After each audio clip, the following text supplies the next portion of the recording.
بسم الله الرحمن الرحيم. محاضرتنا اليوم راح تكون هي الفصل العاشر بموضوع أو مادة إنشاء المباني. طبعا الموضوع اليوم في الفصل العاشر راح يكون عن الروفنج. الروفنج طبعا مثل ما واضح بالصورة عندنا هو المواد أو عملية وضع المواد الملائمة في السطح. وعليه فإنه بما أنه إحنا جاي نحكي عن مواد توضع على السطح، فهذه المواد راح تكون هي خط الدفاع الأول في المبنى لمواجهة الظروف الجوية وحماية المبنى وما يحتويه في الداخل من العوامل الجوية المختلفة كالمطر، الجليد، أشعة الشمس إلى آخره.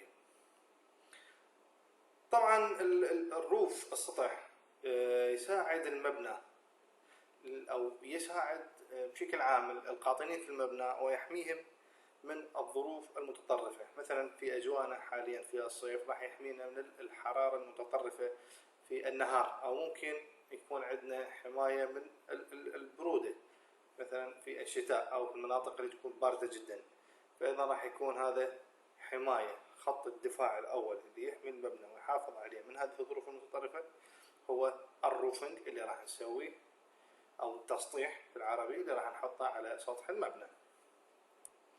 طبعا بما أنه هو خط الدفاع الأول، أي أنه راح يكون معرض مباشرة لكل الظروف الجوية، فإذا لازم يكون المواد اللي أنا أستخدمها في التسطيح تكون قابلة أو لها القابلية لحماية نفسها أولا من هذه الظروف قبل أن تقوم بحماية المبنى منها.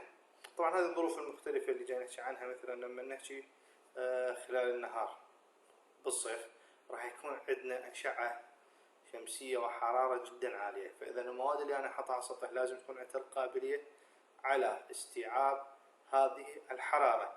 أيضا راح تكون معرضة للأشعة فوق البنفسجية، فإذا المواد اللي أنا أستخدمها لازم تكون عندها القدرة على احتمال الأشعة فوق البنفسجية لكامل العمر التصميمي اللي أنا أسويه للروفنج. طبعا مثل ما معروف هو أكيد ما راح يستمر إلى الأبد، هذا يعني نحتاج فترة ونقوم باستبداله، لكن نتحدث أنه ما يتلف قبل نهاية العمر التصميمي. يعني لو افترضنا أنه أنا مخطط للمبنى أنه أحتاج 12 إلى 14 سنة قبل ما أقوم باستبدال مواد التسطيح، إذا أنا لازم أستخدم مواد عندها القابلية أنه تتحمل مختلف الظروف الجوية والعوامل الأخرى لمدة ال 12 أو 14 سنة اللي أنا مصمم عليها.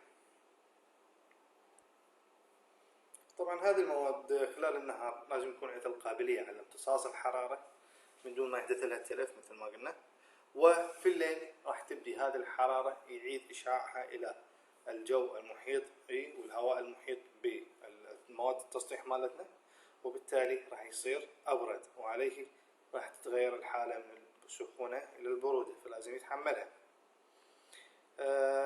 مثلا أيام الشتاء بالنهار راح يكون خاصة عندنا قد تصل الحرارة إلى درجات عالية نسبيا مقارنة بفصل الشتاء طبعا، فلازم يستوعب هذه الحرارة. وفي المساء لما تبدي الحرارة تنخفض لازم يفقدها من دون ما يحدث التلف في مواد التسطيح. هذا في الأجواء الحارة طبعا جاي نحكي. أما في الأجواء الباردة فممكن أنه مو أحتاج المواد اللي أنا أستخدمها أنه تتحمل لي درجات الحرارة العالية، وإنما العكس، أنا أريدها تتحمل انخفاض درجات الحرارة.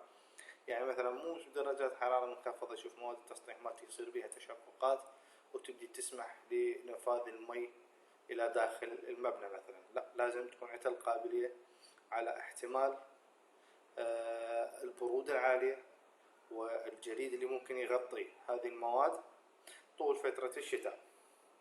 وطبعا لازم تتحمل عمليات المستمرة خلينا نقول عمليات الدوران ما بين الانجماد والذوبان على السطح. وعليه فإن السطح هو وظيفته الأساسية أنه يقوم بحماية المبنى، وهذا راح يكون من خلال استخدام المواد المناسبة في التسطيح.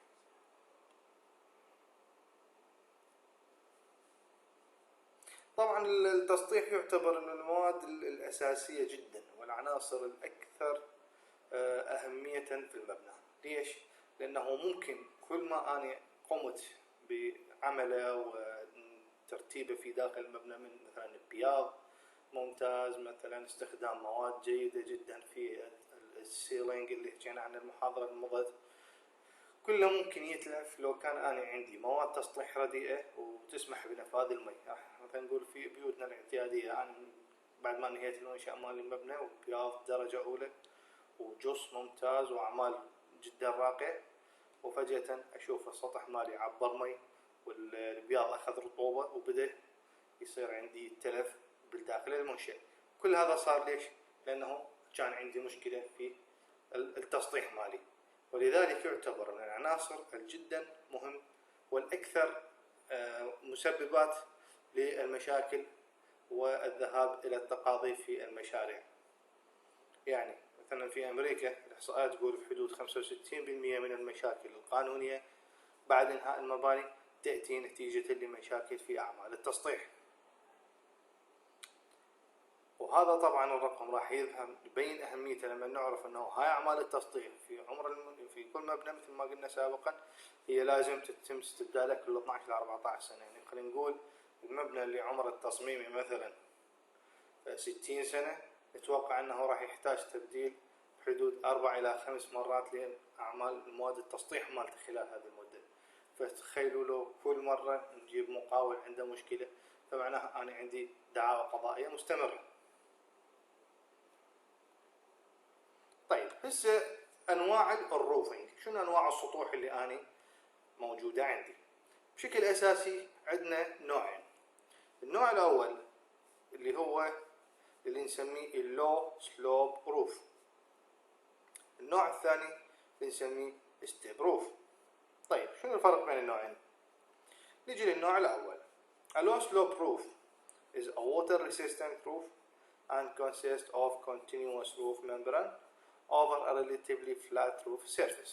بمعنى أنه هذا النوع من السطح اللي هو low slope roof راح يكون مكون أو هو سطح مقاوم للمي، يتكون من عنصر أو خلينا نقول غشاء مقاوم للمي مستمر على طول هذا السطح، يغطي تقريبا أرضية أو خلينا نقول سلاب أفقي تقريبا، سلوب جدا بسيط يكون به، يعني خلينا نقول 1% إلى 2% بالزايد. هذا اللي راح يكون هيئة السلوب روف، يعني الأسطوح العادية مالتنا بشكل عام بيوتنا ومبانينا هي من هذا النوع.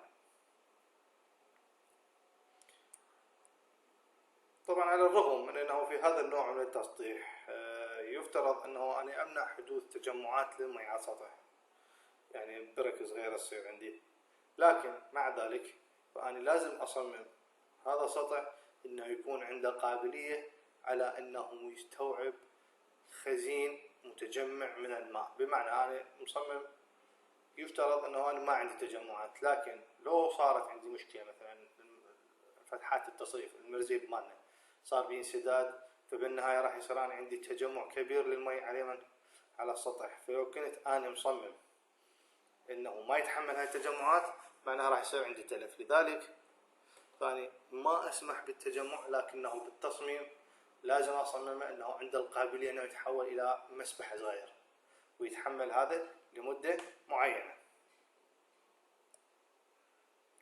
طبعا حتى يكون السطح عنده هذه القابلية أنا لازم أصممه على أساس أنه السطح بالكامل راح يكون مقاوم للمي، يعني راح أحوله إلى غشاء كامل من أغشية مقاومة المي. بمعنى أنه صار عندي المطر كان نظام التصريف مالي مسدود، راح يتجمع يتحول إلى حوض صغير، فإذا لازم يكون السطح كله مقاوم للمي إلى أن يرجع نظام التصريف للعمل. طبعا هذا النظام التصريف ممكن يعني نقول المرازيب مالتنا ممكن خلال ساعات بسيطة وأقدر أفتحن، أو قد يستمر لأيام، فلازم بالحالتين يكون أنا عندي قابلية السيطرة على التصريف.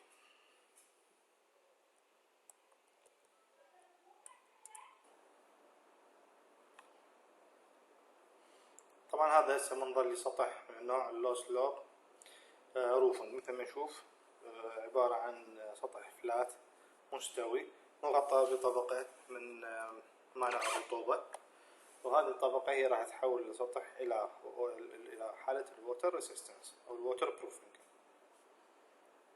طبعا هسه نجي للنوع الثاني اللي هو الستيب روف. الستيب روف أيضا ممكن نسميه الووتر شيدد روف، بمعنى أنه السطح الذي يسبب جريان الماء. هذا النوع طبعا ما نستخدمه كثير احنا، أو تقريبا ما نستخدمه نهائيا بالعراق، لأنه يتكون من شكل يشبه يعني الجملون، يعني خلينا نقول بالمشاكل العادية مالتنا ما نستخدمه، لكن نستخدمه في الجملونات. فيكون عبارة عن سطح مائل. هذا السطح المائل هو راح يصير من ينزل الماء عليه راح ينسحب بواسطة الجاذبية ويخرج إلى خارج السطح. في العادة هذا يكون السطح يعني من هذا النوع مكون من مجموعة من الوحدات اللي نسميها شينجلز، اللي هي مثل البلوكات، مثل القرميد ممكن تكون شكلها، تتصفط مع بعضها وحدة فوق الآخر مع وجود تداخل overlap بين وحدة والوحدة التي تليها، بحيث أن يصير عندي تراكب ويصير عندي السلوب اللي أنا أحتاجه لي حتى أسمح للمي بالخروج خارج السطح. طبعا مثل ما قلنا بما أنه شكله يشبه الجملون، فإذا لازم يكون السطح مالي سطحه مائل وميلان كبير حتى أنا يصير عندي قلنا مثل ما المي ينزل بواسطة الجاذبية ويطلع.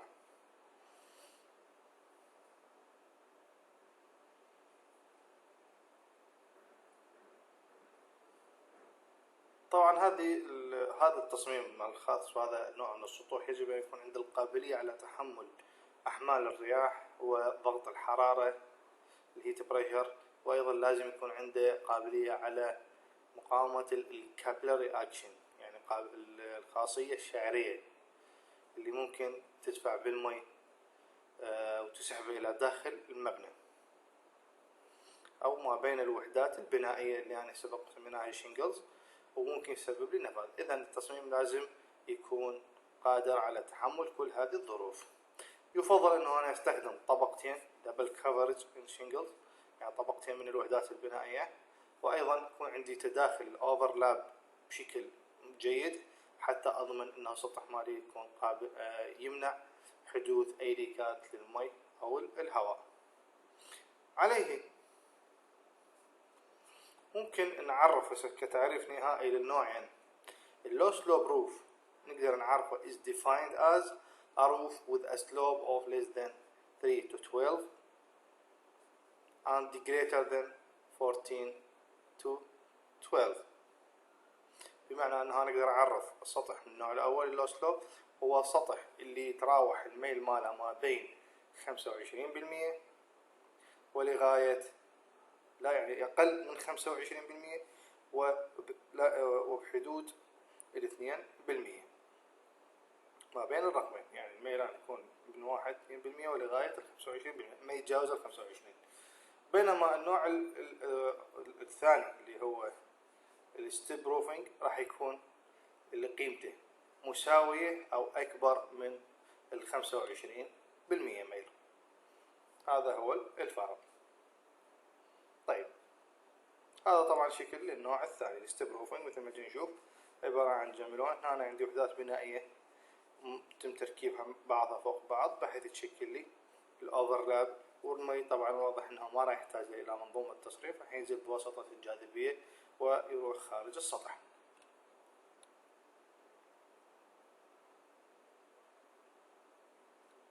طيب اللو سلوب روف فوندمنتالز، هذا النوع اللي راح نتحدث عن اللو سلوب روف نقول راح يكون تركيزنا عليه لأنه هو الأكثر شيوعا باستخدامات داخل العراق مثل ما قلنا في كل أنواع المباني على الجملونات.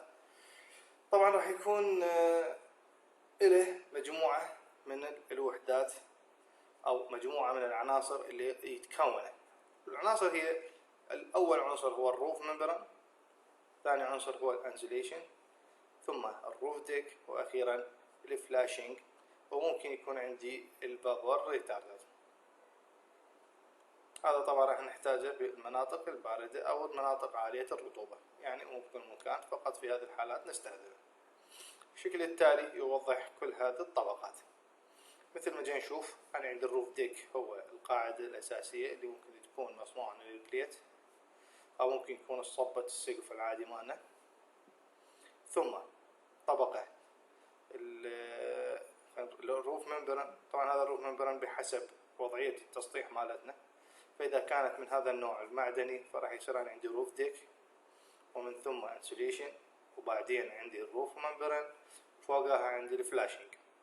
أما إذا كان نصب الاعتيادي مالنا فراح يصير عندي تبديل بالتاسيس، هذا راح يصير عندي الروف ديك جوا، بعدين الروف ممبران، ومن ثم الانسوليشن، واخر شيء ممكن يكون عندي طبقة جديدة اللي هي خلينا نقول طبقة الكاشي او الشتايجر، وبعدين عندي الفلاشينج.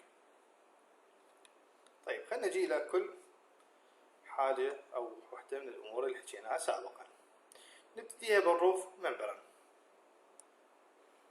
طيب الروف ممبران هو يعتبر اهم عنصر واهم جزء في منظومتنا اللي نستخدمها بالتسطيح. ليش؟ لانه يتمثل الجزء اللي راح يقوم بدور الووتر بروفنج لاير، اللي هي الجزء او الطبقة اللي راح تكون مضادة للمي، موانعة للمي. طبعا هذا راح يكون اما معرض او يكون هو السطح النهائي، فبالتالي راح يكون معرض لكل الانواع الجوية المتوقعة مثل الشمس، المطر، الجليد، الحرارة، الريح والى اخره. وممكن لا يكون في اسفل منه اكو عليه طبقات حماية. كل الحالات أنا راح يكون هذا النوع أو هذا الجزء اللي هو الروف ممبران راح نقسمه إلى 3 مجاميع أو 3 فصائل عامة. النوع الأول اللي نسميه البلت اب روف ممبران، النوع الثاني هو الموديفايد بيتيومين روف ممبران، النوع الثالث نسميه سنجل بلاي روف ممبران.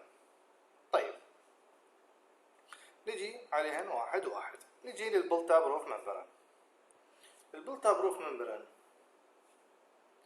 يتكون من 3 إلى 5 طبقات من المشبك المش، وبين هذه الطبقات راح يكون محصور عندي طبقات من الاسفلت او الزفت. طبعا هذه الطبقة بشكل عام تكون لازم نستخدم وياها طبقة حماية علوية اللي تتكون في العادة من الحصى الناعم تتغطى به. طيب هسه شلون اقوم بتنفيذ هذا النوع من الممبران؟ بشكل اساسي اني اجي افرش السطح مالي بعد ما اقوم بتنظيفه بطبقة من الزفت الساخن الذائب، ومن ثم الصق على هذا الزفت طبقة من البلت اب ممبران اللي هو يجي بشكل رولات نسميها فولت. فهذه الرولة اجي افرشها والزقها على طبقة الزفت الاولى، بعدها اجي احط طبقة زفت سائل ثانية، ومن ثم الصق عليها الطبقة الثانية من الرولة مالت البلت اب روفنج ممبران اللي اسم الى شائع عندنا اللي يسميه الايزوكام بالسوق. وممكن نسوي طبقة ثالثة. طبعا كل ما زيد عدد الطبقات كل ما راح نحصل على سمك اعلى لهذه الطبقة، وبالتالي راح نحصل على جزء اصلب واكثر ديمومة وقابلية على عدم نفاذ الماء بداخله.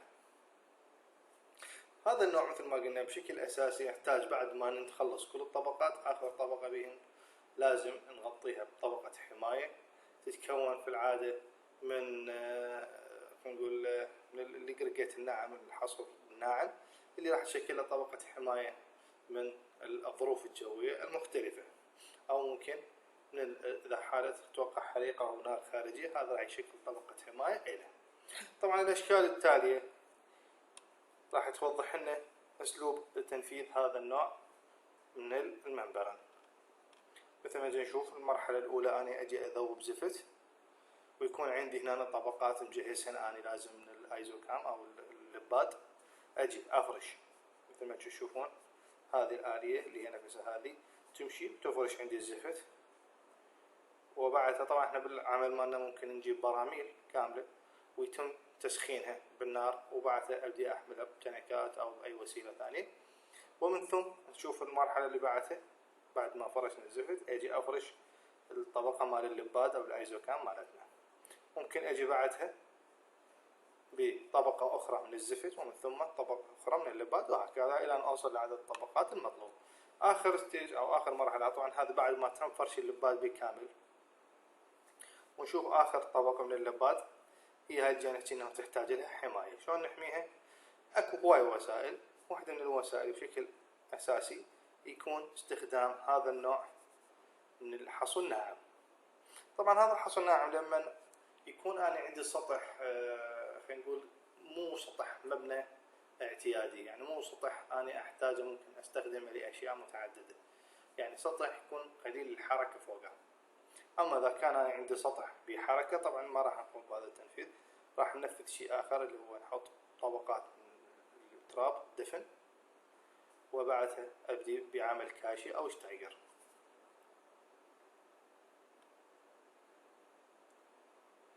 طبعا هذا الشكل اللي يوضح لنا هو شكل طبقة اللباد او الايزو كامل اللي حكينا عليه قبل شوي. ممكن مثلا نشوف ممكن يتكون من 3 طبقات اللباد الوحدة، يحتوي على الفلت اللي هي هذه 3 طبقات. طبعا مثل ما قلنا هذا عبارة عن مش يعني واير خلينا نقول مشبك، وظيفته انه يعطي لللباد قابلية تحمل الشد، يعني مثل ما نعرف الزفت بحد ذاته ما عنده هذه القابلية، وانما بس يشكل طبقة مانع الماء، ولذلك يحتاج الى هذه الطبقة. فنشوف انا عندي طبقات هنا وما بينه شوف ان طبقة من الزفت او البيتشومين، بعدها طبقة مش ثم بيتشومين ثم مش ثم بيتشومين وهكذا. طيب هسه البلت اب روف سيرفيسنج مثل ما قلنا الطبقة الأخيرة راح تحتاج إلى حماية، فيتم استخدام في العادة الأجريجيت اللي هو الحصو الرخام الناعم الخشن في هذه العملية. طيب شلون أنا أسوي هذه العملية؟ بعد ما أنتهي آخر طبقة من فرش آخر طبقة لباد أجي أسوي زفت، طبقة زفت كثيفة، وأفرش فوقها طبقة من الحصو الناعم المدرج.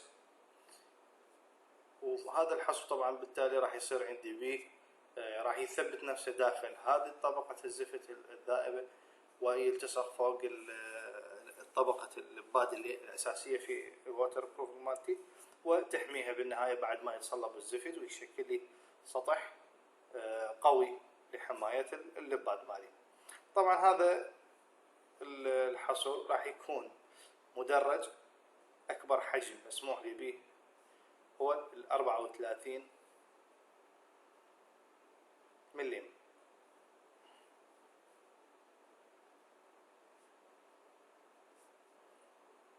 طبعا هذا لازم ندير بالنا على موضوع الوزن، لانه حصو راح يشكل ثقل على السطح مالنا، فلازم ما يتجاوز 400 باون لكل متر مربع من التسطيح. طبعا يفضل في هذا النوع مثل ما معروف في امريكا هناك يستخدمون استخدام الحصو اللي يجي من الانهار. الحصو النهري يكون ممتاز لهذا النوع من الاستخدام. ومثل ما قلنا طبعا هسه نجي نشوف هذا هنا عملية الفرش النهائية. هنا بعد ما انتهوا يجي بدأ يفرش طبقة من الزفت، وبعدها مباشرة الحصو ويثبت الحصو بالزفت. طبعا هذا مثل ما قلنا لما انا عندي اسطح ما عليه حركة هواي، اما في العراق عندي حركة في الغالب في سطوح يتم استخدامها لاشياء متعددة، فنستخدم اسلوب الدفن بالتراب وبعدها وضع طبقة من الكاشي او الشتايجر.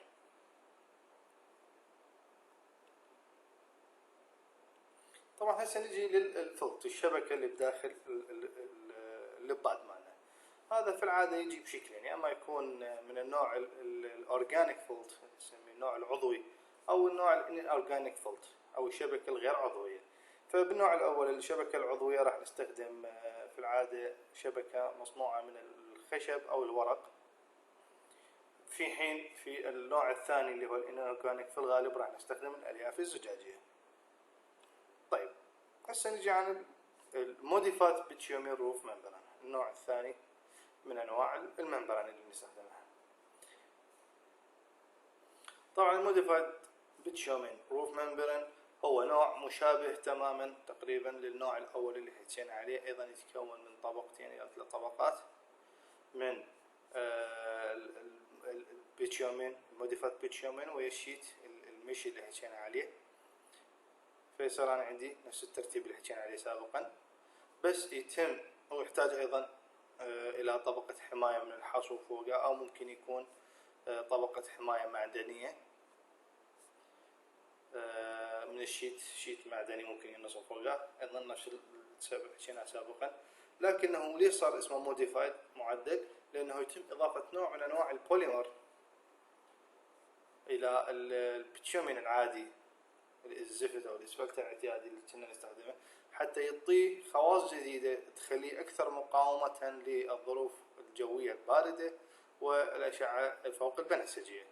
فقط هذا هو الفرق، اضافة البوليمر الى تركيبة الزفت اللي تدخل في صناعة رولات الايزوكام او رولات اللباد مالتنا. طيب مثل ما نشوف هو نفس الترتيب، باستخدام انه بدل ما كنا نستخدم بيتشومين كوتينج راح استخدم الموديفايد بيتشومين كوتينج اللي هو بالبيتشومين او الزفت المضاف له بوليمر في داخله.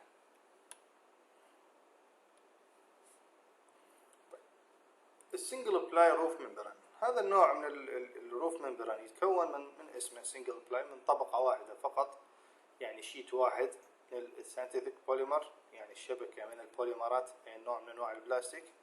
وهذا النوع طبعا ما راح يحتاج اي طبقات حماية او اغطية حماية مثل اللي استعملناها بالنوعين السابقين اللي هو حكينا عليه اللي طبقة الحصو اللي فوقه.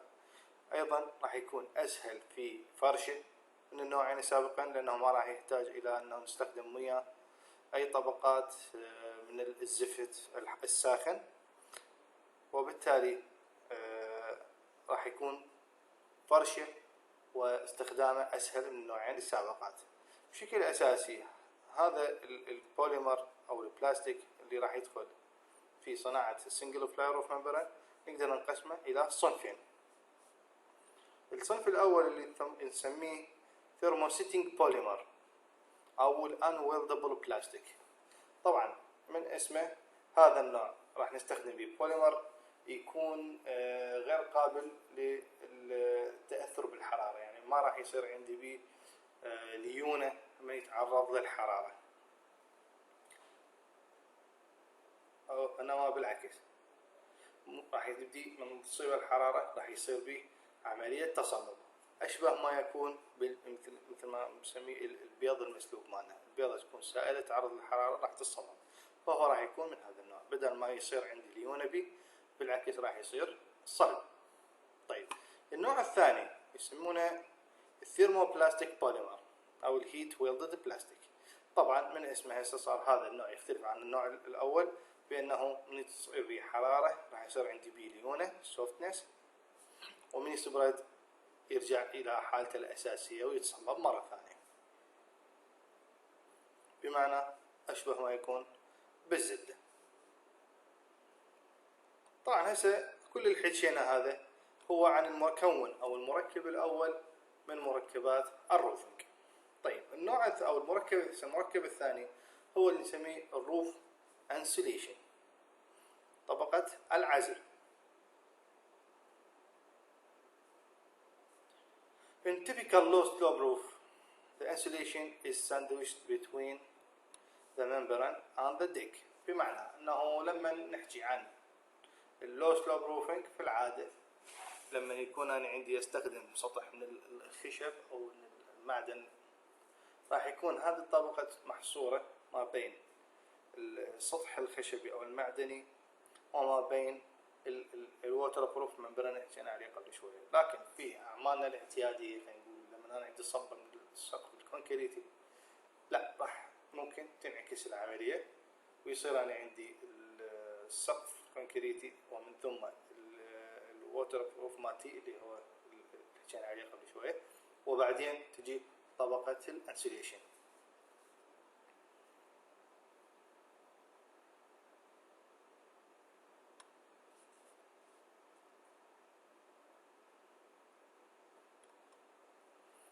طبعا اكو نوعين اساسيات شائعات يستخدمان في الانسوليشن. النوع الاول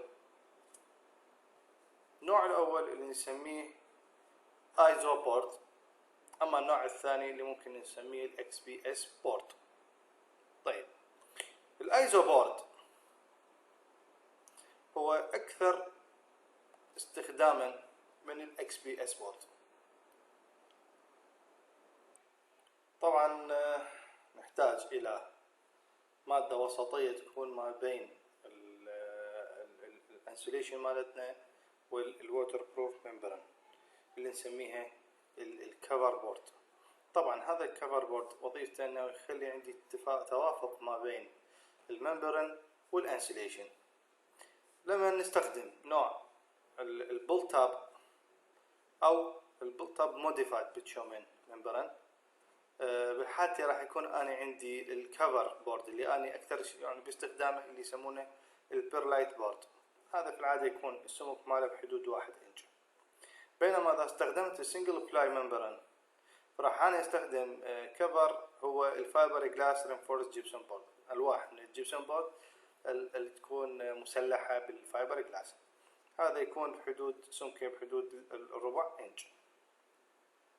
فهذا هو الأكثر شيوعا باستخدام بحسب الحالة. طيب العنصر الثالث اللي نسميه الروف ديك. طبعا الروف ديك اكو بالنوع اللي هو اللو سلوب روف ديك الاعتيادي مالنا. المواد الأكثر شيوعا باستخدامها هي ما تكون الستيل أو الخشب أو الصب الكونكريت الموقعي أو الكونكريت مسبق الصب ممكن يكون، أو الاسمنت المسلح بألياف الخشب أو أي نوع آخر ممكن نستخدمه. لكن الأكثر شيوعا من حيث الاستخدام هو الديك أو الروف ديك مصنوع من الستيل أو من الكونكريت، خاصة في مناطقنا بالعراق. إذن هن النوعين الأكثر استخداما. آخر عنصر من عناصر الروفنج هي الروف فلاشنج. طبعا الفلاشنج هو جزء مكمل للسطح النوع اللو سلوب روف. راح يكون جدا مهم استخدامه وتواجده في السطوح من هذا النوع لما خلينا نقول في مناطق الترمينيشن اللي هي الحواف الخارجيه مالت السطح، مثل ايش؟ مثل الحافات الحره، يعني سطح منتهي مباشره بدون اي شيء، مثلا حافه السطح تكون للخارج احتاج هناك استخدم الفلاشنج، او بالبارابت اللي نسميها مردات المي محطة التقاء السياج مع السطح مالنا نستخدم الفلاشنج هناك ممكن ضروري. في الاكسبانشن جوين جوينات التمدد ايضا نحتاج هناك نحط فلاشنج. ممكن نستخدمه ايضا في فتحات التصريف في الدرينات مالت السطح حولها مباشرة نحتاج نستخدم الفلاشنج، او في مناطق خلينا نقول اسناد المعدات مالتي، قواعد المعدات او المناطق اللي يتعلق بها المعدات مالتي، مثلا وحدات التكييف، الخزانات المي الى اخره. اي شيء عندي يشكل حافه في السطح راح نحتاج نستخدم به الفلاشنج. طبعا الفلاشنج بشكل اساسي راح يتقسم الى 3 اصناف بحسب ما موجود نشوفه بهذا الشكل. النوع الاول نسميه بيس فلاشنج، النوع الثاني نسميه كارب فلاشنج، والنوع الثالث نسميه فلانج فلاشنج. وين يتم استخدام هالانواع هي كالتالي. طبعا مثل ما نشوف البيس فلاشنج هو اللي يستخدم في الحافات الاعتيادية مثل ما السطح هنا مردات المي. الفلانج فلاشنج هو اللي يستخدم مثلا في هذا النوع من القواعد او في حافات الخارجية اللي تكون ما بها ستارة او سياج. وعندنا الكيرب فلاشنج هو اللي نستخدمه مثلا هنا في وحدات التبريد او خزانات المي الموجودة. القواعد في الاكسبانشن جوين ايضا راح نستخدم الكيرب فلاشنج. فهذا هو الطريقة اللي يتم توزيع الانواع المختلفة من الفلاشنج بحسب موقعها من السطح. طبعا الاشكال التالية توضيح لهذه التفاصيل. طبعا ما مطلوب من الطلبة حفظ هذه الاشكال الاخيرة، هذه وهذه وهذه غير مطلوبات فقط للاطلاع. طبعا هنا تكون محاضرتنا انتهت هذا اليوم. ان شاء الله نلتقيكم بالمحاضرة القادمة.